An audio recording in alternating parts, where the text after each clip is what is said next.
Hey everyone, welcome to Talk Tickers. Today, we're diving into the latest earnings call from OptimizeRx. And let me tell you, what started out looking like a home run, well, it got real complicated real fast. Okay, so here's how we're going to break this down. First, we'll hit the highlights, the numbers at a glance. Then, we'll try to make sense of that pretty confusing Q4 guidance. After that, we'll dig into a big shift in their business model, uncover some growth levers that might be flying under the radar, and finally, I'll give you our official take, our verdict on the stock. All right, first up, the third quarter results. And on the surface, this was a beauty. Everything investors wanted to see. In fact, management themselves called it extremely strong. I mean, look at this. They just knocked it out of the park, beat expectations on revenue, beat on profits, and even expanded their margins. A clean sweep, right? A straightforward win. But, and this is a big but, this is where things take a turn. It's the puzzle that really dominated the analyst Q&A.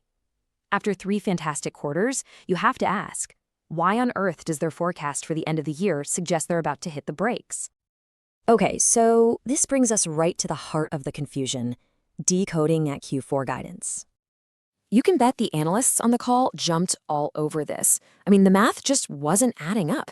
How can a company with this kind of momentum suddenly be guiding for year-over-year decline?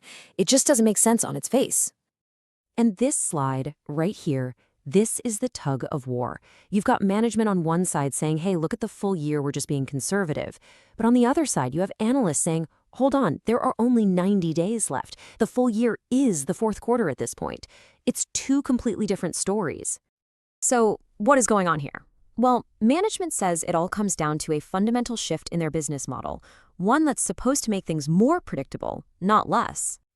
So think of it like this. The old way was choppy, right? They got paid per transaction, which made for lumpy, unpredictable quarters. Now, they're shifting to something that looks a lot more like a software subscription. It's all driven by these data platforms that help their clients find the right audience. The result? A much smoother, more predictable stream of revenue. And here's the payoff for them, for this big shift. This newfound predictability is why management suddenly has the confidence to issue guidance all the way out to 2026. I mean, that's something they have never, ever done before. It's a huge tell. But that's not all. Beyond this big business model change, management also pointed to a few key growth drivers that, and this is important, are not really baked into their conservative outlook. Think of these as aces up their sleeve. Okay, so they highlighted 3 big things. First, they're winning more business from smaller, mid-tier pharma companies. Second, their sales team is just getting smarter, boosting their win rate on new deals.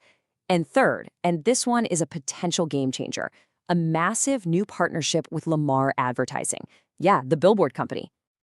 So that Lamar deal, bringing high-tech ad targeting to digital billboards, sounds huge, right?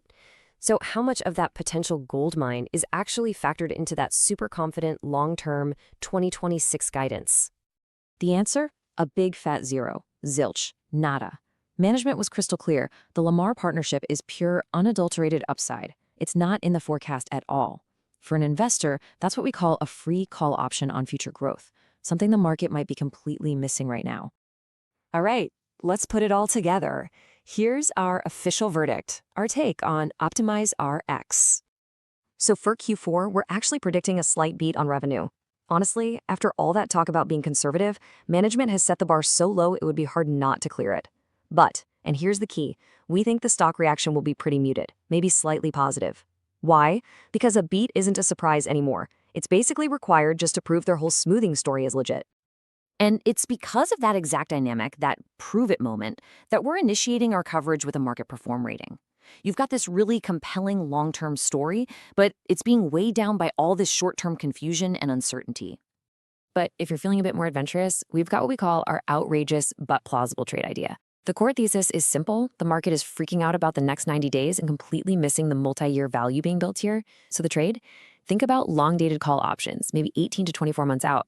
It's a low-cost way to make a leveraged bet that the story plays out.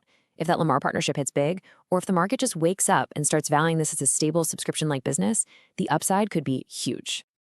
And as always, to wrap things up, please remember this is all for informational purposes. It is not financial advice.